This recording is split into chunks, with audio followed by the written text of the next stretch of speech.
ప్రేమ చేస్తే నువ్వు ఎక్కడ పాడైపోతావు అని చెప్పి తను చినిగిపోయిన బట్టలు వేసుకొని నీకు మంచి మంచి బట్టలు ఇప్పిస్తాడు నాన్న. పాపం తను పరిగికో వికారాబాద్కో పంట మొత్తం తీసుకొని వచ్చిన తర్వాత పంట అమ్మిన తర్వాత ఒక 10,000 జేబులో పెట్టుకొని ఇంటికి వెళ్తూ ఉంటే మధ్యాహ్నం 3 అవుతూ ఉంటుంది, ఆకలి అవుతూ ఉంటుంది నాన్నకు బాగా. నాన్న తిందామని చెప్పి ఒక రెస్టారెంట్ ముందర నిలబడి లోపలికి పోయి బిర్యానీ ఎంత ఉందని చెప్పి చూస్తే 250 రూపాయలు ఉంటుంది. నాన్నకు ఆకలి అవుతూ ఉంటుంది, పేగులు మాడిపోతూ ఉంటాయి.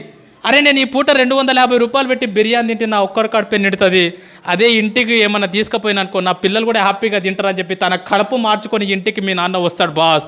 రియల్గా మన నాన్న హీరో కదా. ఎన్నోసార్లు ఒక్కసారి ఇంటికి వెళ్ళిన తర్వాత నాన్న నీతో ఫ్రీగా ఉంటే అడగండి, నాన్న నీకు ఎన్ని కష్టాలు ఉన్నాయని చెప్పి పెద్ద చిట్టా చెప్తాడు బాస్. ఎన్నో అప్పులు ఉన్నాయి నాన్నకు, ఎన్నో ప్రాబ్లమ్స్ ఉన్నాయి నాన్నకు. అమ్మ మీరు ఆడపిల్లలాగా పుట్టినరు, రియల్గా మీ అమ్మ నాన్నకు సెల్యూట్, మిమ్మల్ని చదివిపిస్తున్నారు. రియల్గా సెల్యూట్ వాళ్ళకి. ఎందుకంటే ఆడపిల్ల పుట్టిందని చెప్పి చాలామంది బాధపడుతూ ఉన్నారు. ఆడపిల్ల పుట్టినా సరే చదివిస్తున్నారు, రేపు పొద్దున నీ పెళ్ళి ఎట్లా చేయాలని చెప్పి ఇప్పటి నుంచి ఆలోచిస్తారమ్మ. పాపము నా కూతురికి ఎలాంటి భర్తను తీసుకురావాలి, ఎంత కట్నం ఇవ్వాలి, ఎంత బంగారం పోగు చేయాలని చెప్పి పాపం నాన్న పిచ్చోన్లాగా బయట నీ కోసం కష్టపడుతున్నాడు రా. ఈరోజు హ్యాపీగా ఇక్కడ నవ్వుకుంటూ కూర్చున్నావు కదా, ఇంటికి వెళ్తే నాన్నని ముఖం మీద తిడుతున్నావు కదా, పెద్దగా అయిపోయినావు అని చెప్పి 10th క్లాస్కి వచ్చినావు అని చెప్పి. కానీ ఈ టైం మీ నాన్న గురించి ఆలోచన చేయి. ఎక్కడనో చేన్లో పని చేస్తున్నాడు పాపం, కూలి పని చేస్తున్నాడు పాపం, ఆటో నడిపిస్తున్నాడు పాపం. 365 రోజులు నీ కోసం పని చేసేటటువంటి కష్టపడేటటువంటి పిచ్చోడురా మీ నాన్న. మరి ఇంకో దేవత గురించి చెప్పున్నా, నిజంగా భగవంతుడు అనేవాడు ఉన్నాడో లేడో నాకైతే తెలియదు, కానీ 9 నెలలు మోసింది బాస్ అమ్మ మనని. కానీ ఇంటికి పోతే అమ్మకు మనం ఏమి ఇస్తున్నాం తెలుసా? నీకేం తెలియదు ఊకో, మాట్లాడక ఎక్కువ మాట్లాడక, నీకేం తెలుసు స్కూల్ గురించి, నీకేం తెలియదు ఊకో అని చెప్పి అమ్మని చీటికి మాటికి తిడుతున్నాం. రియల్గా గుండె మీద చేసుకొని చెప్పండి, అమ్మతో ప్రేమగా మాట్లాడి ఎన్ని రోజులు అయింది. చాలామంది పిల్లల్ని చూస్తూ ఉంటా నేను, వాళ్ళ అమ్మ నాన్న చనిపోయినప్పుడు ఎవరి జీవితం ఇది జరగొద్దా నేను అనుకుంటున్నా, కానీ ఖచ్చితంగా ఏదో ఒక రోజు మన అమ్మ మన నాన్న మనల్ని వదిలేసి వెళ్ళిపోతారా. ఎందుకంటే పెద్దగా అవుతూ ఉంటారు, వయసు ఎక్కువ అవుతూ ఉంటుంది కాబట్టి ఏదో ఒక రోజు మన అమ్మ మన నాన్న మనల్ని వదిలేసి వెళ్ళిపోతారు. అమ్మ నాన్న లేని వాళ్ళని అడగండి, వాళ్ళ విలువ ఏందో చెప్తారు. నాన్న లేని వాళ్ళు ఎవరున్నారా ఇక్కడ, వాళ్ళని అడగండి నాన్న లేని జీవితం ఎంత ఘోరంగా ఉంటుందో. నాన్న లేని వాళ్ళని అడగండి, ఎవరైనా పిల్లల్ని వాళ్ళ నాన్న దొరకపోతే వాళ్ళకి అనిపిస్తుంది, అరే మా నాన్న ఉంటే ఇట్లా తీసుకుపోతుండేనేమో, మా నాన్న ఉంటే స్కూల్కి వస్తుండేనేమో నా గురించి అని చెప్పి చాలా బాధ అనిపిస్తుంది. మరి ఈ రకంగా ఒక తల్లి 9 నెలలు మోస్తుంది మీ అమ్మని ఇంటికి పోతే మనం చీటికి మాటికి తిడుతూ ఉన్నాం, చీటికి మాటికి కసురుకుంటా ఉన్నాం, నీకేం తెలియదు అంటున్నాం. 9 నెలలు కడుపులో మోసేటప్పుడు ఎన్నో హాస్పిటళ్ళు తిరిగింది, ఎన్నో గుడులు తిరిగింది, ఎన్నో మందులు మింగింది, తనకు ఇష్టం లేని ఫుడ్ తీసుకున్నది అమ్మ. స్కూల్కి వెళ్ళేటప్పుడు బ్యాగ్ బరువు అయితే మన ఫ్రెండ్కి ఇస్తాం పట్టుకోరకో సేపు అని చెప్పి, కానీ లోపల 2 కిలోల బరువును లోపల పెట్టుకొని 9 నెలలు మోసిందిరా మీ అమ్మ.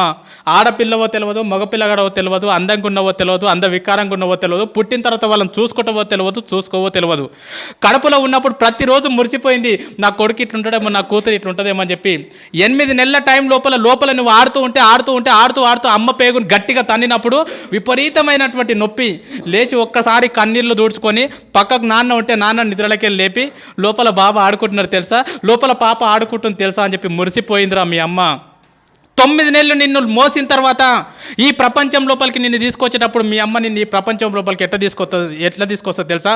2 రకాలుగా తీసుకొస్తుంది బాస్. ఒకటి caesarean delivery, 2 normal delivery. Caesarean delivery అంటే ఏందో తెలుసా బాస్? రియల్గా నా జీవితంలో నేను డిగ్రీలో ఉన్నప్పుడు నాకు అపెండిక్స్ ఆపరేషన్ అయింది. 3 కుట్లు పడితే 3 నెలలు ఇబ్బంది పడ్డా నేను, 3 కుట్లకు 3 నెలలు ఇబ్బంది పడ్డా. సిజేరియన్ డెలివరీ అంటే తల్లి తన కడుపును మొత్తం కోయించుకొని నిన్ను ఈ ప్రపంచం లోపలికి తీసుకొస్తుందిరా. డాక్టర్ అంటాడు, అమ్మ నీ కడుపు మొత్తం కోసి బిడ్డను బయటికి తీయాలంటే ఇప్పటి వరకు ఏ తల్లి కూడా నాకేం కావద్దు అని చెప్పి ఏ తల్లి చెప్పలే. డాక్టర్ ఏమైనా పర్లేదు, కడుపులో ఉన్న బిడ్డకి ఏం కావద్దు డాక్టర్ అని చెప్పినటువంటి గొప్ప దేవతరా మీ అమ్మ. ఆ రకంగా నీకు సిజేరియన్ డెలివరీ ద్వారా నీకు జన్మనిచ్చింది మీ అమ్మ. సిజేరియన్ డెలివరీ కాకుండా నార్మల్ డెలివరీ, మ్యాక్సిమం మీ తల్లులు నీకు ఎక్కువ నార్మల్ డెలివరీ ఇచ్చింటారు. నార్మల్ డెలివరీ అంటే ఏం తెలుసా? ఒక్కసారి ప్లీజ్ అందరు ఇట్లా గిల్లుకోండి, ఒక్కసారి ప్లీజ్ గిల్లుకోండి అందరు, ఒకసారి కంపల్సరీ గిల్లుకోవాలి అందరు. గిల్లుకున్నారా? ఇప్పుడు గిల్లుకుంటే మీకు ఒక నొప్పి వచ్చింది కదా, పెయిన్. ఆ పెయిన్ని దేంట్లో కొలుస్తారంటే డెల్స్లో కొలుస్తారు. ఇప్పుడు నీకు అయినటువంటి పెయిన్ ఎంత అంటే 0.01 డెల్. 0.01 డెల్కి అబ్బా అంటున్నావు. నేను వచ్చి నీకు గట్టిగా తొడపాశం పెడితే అది ఎంత ఉంటుంది అంటే 0.1 డెల్ ఉంటుంది. 0.1 డెల్కే తల్లడిల్లిపోతున్నావు అబ్బా అంటున్నావు. కానీ 9 నెలలు నిన్ను మోసి నిన్ను ఈ ప్రపంచం లోపలికి తీసుకొచ్చేటప్పుడు మీ అమ్మ ఎంత నొప్పి భరిస్తుంది తెలుసా బాస్? 57 డేల్స్ నొప్పిని భరిస్తుందిరా. 57 డేల్స్ నొప్పిని భరిస్తుంది బాస్. 57 డేల్స్ నొప్పి అంటే ఎంతో నీకు అర్థం కాదు. 20 సుత్తెలు తీసుకొని ఒక్కసారి వెన్నెముక మీద ధన ధన ధన కొడితే ఎంత నొప్పి, అంత నొప్పిని భరించింది అమ్మ. 20 తేళ్ళు శరీరం మీద మొత్తం కొడితే ఎంత నొప్పి, అంత నొప్పిని భరించింది మీ అమ్మని నీ ప్రపంచం లోపలికి తీసుకొచ్చేటప్పుడు. ఒక కాయన్ని తీసుకెళ్ళి ట్రైన్ పట్టాల మీద పెడితే ఎంత విస్తరిస్తుందో అంత నొప్పిని భరించింది అమ్మ. అంత నొప్పిని భరించి 9 నెలల తర్వాత అరుపుల మధ్యలో, కేకల మధ్యలో మొత్తం నేలకేసి కొట్టుకున్నది, గింజుకున్నది, గొంతు పోయేటట్లు అరిచింది. లేబర్ రూమ్లో జన్మనిచ్చింది బాస్.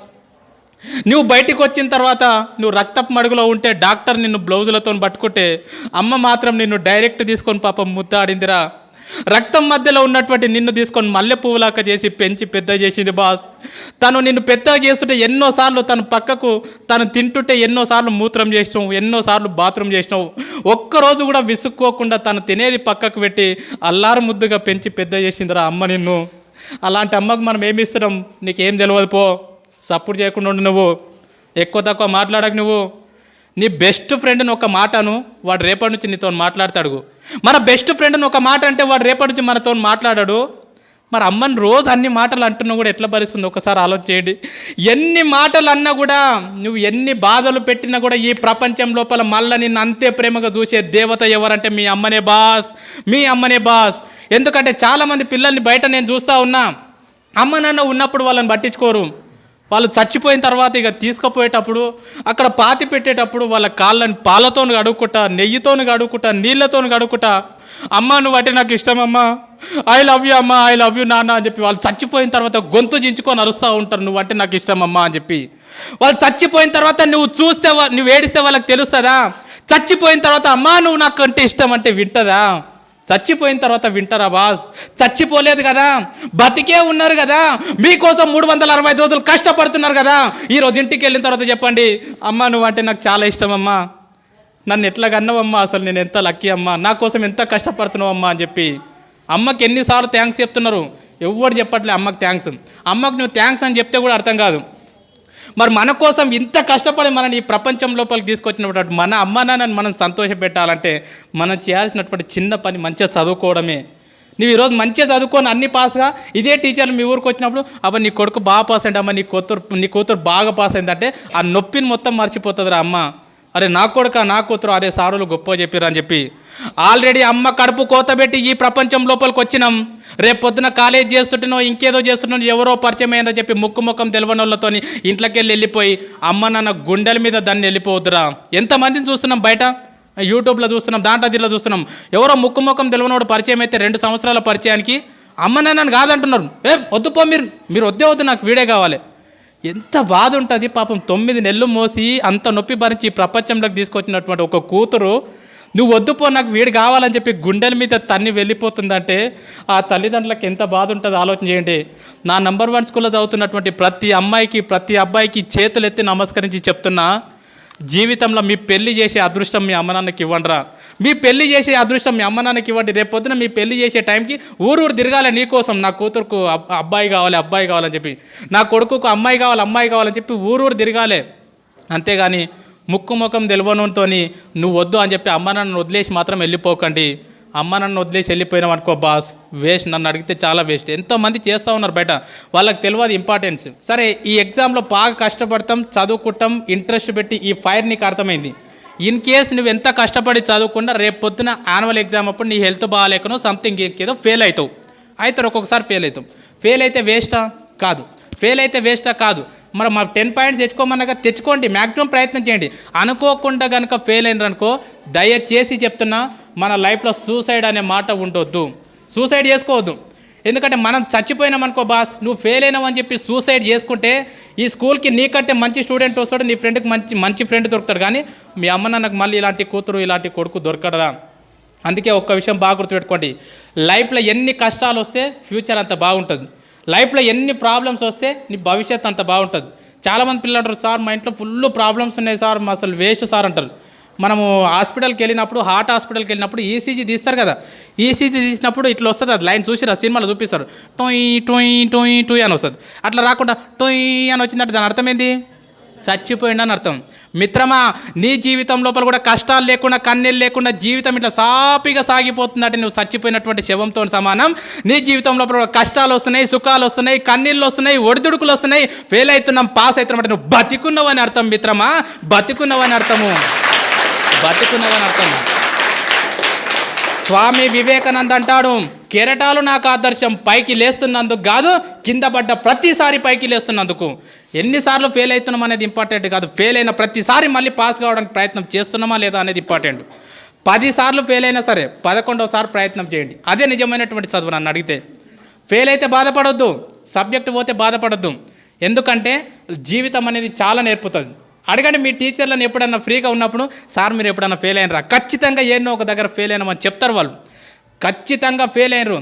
సపోజ్ ఫర్ ఎగ్జాంపుల్ చూడండి, 10th క్లాస్ ఫెయిల్ కాలే పోయినావు, ఇంకో విషయం చెప్తాం, పాస్ అయినోడు ఒకటేసారి రాస్తాడు ఎగ్జామ్, ఫెయిల్ అయినోడికి 2 సార్లు ఛాన్స్ ఉంటుంది రాసేది, అవునా కదా? సో 10th క్లాస్ ఫెయిల్ అయినావు, హ్యాపీగా వెళ్ళిపోయినావు, ఇంటర్మీడియట్ మంచిగా నడిచిపోయింది, డిగ్రీ మంచిగా నడిచిపోయింది, ఇంకేదో నడిచిపోయింది, నీ జీవితంలో ఎక్కడ ఫెయిల్యూర్ లేకుండా ఇట్లా జీవితం సాఫీగా సాగిపోతుంది. రేపు పొద్దున జాబ్ చేసేటప్పుడు నీకు ఫెయిల్యూర్ వచ్చింది అనుకో, ఖచ్చితంగా హార్ట్ అటాక్ వచ్చి స్పాట్లో చచ్చిపోతావు. ఎందుకంటే నీకు ఫెయిల్యూర్ అంటే తెలియదు, ఓటమి అంటే తెలియదు. అందుకే నేనేం చెప్తానంటే చాలామంది పిల్లలకు ఆటలు ఆడమని చెప్తాం. ఆటలు ఆడడం అనేది ప్రైవేట్ స్కూల్లో ఏడుంటుంది మిత్రమా, ఇలాంటి గవర్నమెంట్ స్కూళ్ళలో మాత్రం ఉంటుంది. ఏ స్కూల్కు గ్రౌండ్ ఉన్నా చూడండి, ఏ స్కూల్కు గ్రౌండ్ లేకుంటుంది. ఆటలు ఆడితే ఏమవుతుందంటే, మనం కబడ్డీ ఆడినాం అనుకో, ఓడిపోతే ఏమంటాం, అరే మళ్ళీ ఆడదాంరా, మళ్ళీ ఆడదామారా, ఓయ్ మళ్ళీ ఆడదామా, ఎంత స్పిరిట్ ఉంటుంది తెలుసా. క్రికెట్ ఓడిపోయినాం అనుకో, అరే రేపు మళ్ళీ బెట్టు కట్టుకుందాంరా, ఎన్నిసార్లు ఓడిపోయినా మళ్ళీ ఏమంటున్నావు, అరే ఇంకోసారి ఆడదాంరా అంటున్నావు. ఆటలు నీ జీవితానికి అవి నేర్పుతాయి.